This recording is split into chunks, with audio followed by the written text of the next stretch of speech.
All the movement within the planet Earth start at the core of the planet, where we had the heat from the time of the creation of the solar system due to the impact of the small planets to each other, created a convection. First, it caused melting of the planetesimal and then layering it into three different layers of core, mantle, and crust. The mantle has convection in the case of the Earth, and this convection creates cracks on the surface of the crust of the Earth, creating what we call as continents or plates. And these plates move, and they open up and they close down oceans. One of the most famous oceans is the Tethys Ocean, the remnants of which is the Persian Gulf, Caspian Sea, Black Sea, and the Mediterranean Sea. Creation of this ocean and the closure of it is the subject of this video, is related to that. The Iranian plateau was started when the Paleotethys Ocean was closing down due to the breakdown of the Gondwana. And the Gondwana, when it closed down, on the process, create arcs of islands. Like what we see in Indonesia, these island arcs were eventually joining together from the Africa, which is the remnants and the core of the Gondwana, to the Eurasia, all joining together and ending up as a solid mass, as what we call as the Iranian plateau. Similar to what India has done with the Tibet, we have it here.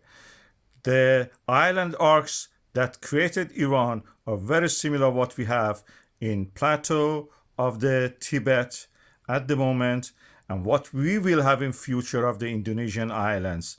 At the moment, you see that these islands are very similar to the island arcs that existed in Iran and now being recreated, we should say, in the Mediterranean by the push of the African plate northward. You can see it here again, the Africa breaking down the core of the Gondwana, Arabian plate, and before that, Indian subcontinent pushing northward and creating the landmass of Iran and Tibet here in this case. At the boundary of the plates, we have this subduction zone in Iran, and this is called the Makran subduction or accretionary wedge in front of it. When the slab of the oceanic crust goes down, it comes back to the surface as a volcano. And this is the distance, 500 kilometers or more, between the trench, oceanic trench, and the volcano. In Iran, this distance, of course, is shorter, and when it goes a little bit toward the northeast, inside the Afghanistan and Pakistan, it becomes a little bit more than 500 kilometers. There is a reason for that. We know it now why this has happened. In this area, our seismic measurements has shown two different slope for the plate, oceanic plate going down, and we think there is a detachment of this oceanic plate creating this phenomenon we see. So in Iranian part, the volcanoes are closer to the trench, oceanic trench. This is a unique location because in the Eurasia, we don't have many of these kind of subduction zones. We have it here. And this has created one of the most famous volcanoes in Iran, Taftan. If you are grown up in Iran and have been into primary school, you hear about these kind of volcanoes. Most famous being Damavand, Sabalan, and Taftan. Taftan means molten rock and something that is molten by fire. And people go there. This is a 4,000 meter almost high mountain. People go there. There are fumaroles, and you can see actually the fumaroles emitting gases. These are sulfur gases. And the volcano is actually quite high, so in parts of the year it can be covered with the snow, and is a challenging visit, of course, for many. And as you can see here, we have two summits here. One of them, I've marked it here, has a cap, I call it felsic dome or felsic plug, that causes explosive eruptions when this felsic caps blows up. We had in the past an example of it is we see here evidence for the older Taftan and the new Taftan after the initial explosion was created, sitting on top of it.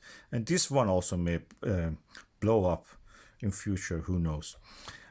But at the moment we have fumarole activity. We consider it as dormant in a way, and fumarole activity sometimes may even be so active that we see molten sulfur on the summit of this volcano. There are reports about eruptions at different times in the 20th century, and we expect another one happening anytime because we are seeing evidence.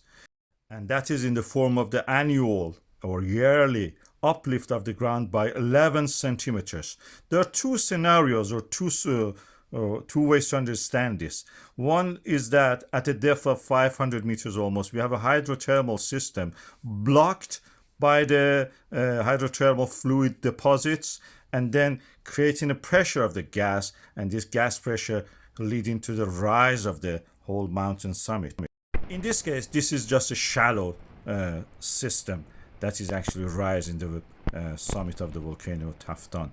But there is another scenario, possible way, is that probably magma, a small pocket of magma or reservoir at the depth of 3 to 4 kilometers existing, and new material is being added to that. In this case, and a volcanic eruption will happen, the volcanic eruption which will lead to some deposition and lava flows in the surface.